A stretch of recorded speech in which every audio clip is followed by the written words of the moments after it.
بندعو حضراتكم جميعا لضرورة المشاركة في الانتخابات الرئاسية،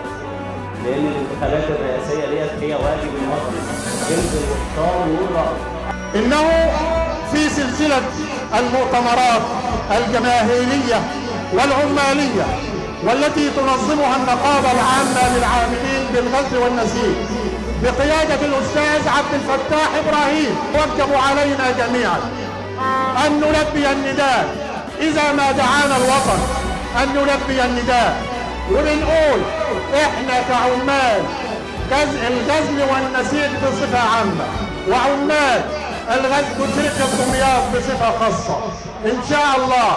كلنا دايما في مقدمة الصفوف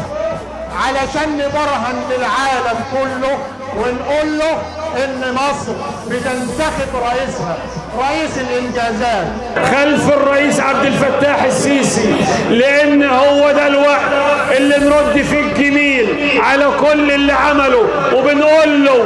جيشك المصري الوطني الامين وشرطتك الوطنيه الامينه وقضاءك المحترم مع كل اطياف الشعب المصري هم صمام الامن والامان. وراء